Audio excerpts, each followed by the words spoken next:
ભાગ 1 અંજની માતા અને પવનપુત્રનો જન્મ। એક સમયની વાત છે। અંજની માતાએ ભગવાન શિવની કઠોર તપસ્યા કરી। તેમની ભક્તિથી પ્રસન્ન થઈ ભગવાને તેમને એક પરાક્રમી પુત્રનો આશીર્વાદ આપ્યો। થોડી જ વારમાં અંજની માતાના ઘરમાં એક સુંદર અને તેજસ્વી બાળકનો જન્મ થયો। પવનદેવના આશીર્વાદથી જન્મેલા આ બાળકનું નામ રાખવામાં આવ્યું હનુમાન। બાળપણથી જ હનુમાન ખૂબ જ શરારતી અને શક્તિશાળી હતા। બધા દેવતાઓએ તેમને આશીર્વાદ આપ્યા હતા। ભાગ 2 હનુમાન અને સૂર્યદેવ। એક દિવસ નાનકડા હનુમાનને આકાશમાં લાલ લાલ સૂરજ દેખાયો। તેમને લાગ્યું કે આ તો મોટું મીઠું ફળ છે। તેઓ તરત જ આકાશમાં ઉડી ગયા અને સૂર્યને પકડવા દોડ્યા।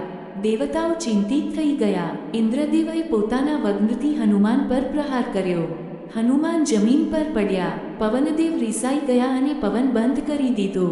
દેવતાઓએ તરત જ હનુમાનને આશીર્વાદ આપ્યા કે તેઓ અજર અમર, બળવાન અને બુદ્ધિશાળી રહેશે। ભાગ 3 શ્રીરામ સાથે મુલાકાત। જ્યારે હનુમાન મોટા થયા ત્યારે તેમની મુલાકાત ભગવાન શ્રીરામ સાથે થઈ। હનુમાનજીએ રામજીને ઓળખી લીધા અને તેમની સેવા કરવાનો સંકલ્પ લીધો। રામજીના જીવનમાં હનુમાન સૌથી મોટા ભક્ત અને સહાયક બન્યા।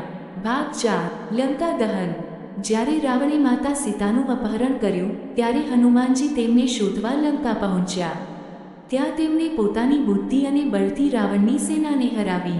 રાવણે તેમની પૂંછડીમાં આગ લગાવી, પરંતુ હનુમાનજીએ આખી લંકામાં આગ લગાવી દીધી। આ રીતે તેમણે રામજીના કાર્યમાં મહત્વનો ભાગ ભજવ્યો। અંતમાં સંદેશ: હનુમાન દાદા આપણને શીખવે છે, માતા પિતાનો આદર કરવો, હંમેશા સત્ય અને ધર્મનો માર્ગ અપનાવવો, ભગવાન પ્રત્યે ભક્તિ રાખવી, પોતાની શક્તિ સારા કામમાં ઉપયોગ કરવો। બોલો પવનપુત્ર હનુમાન કી જય।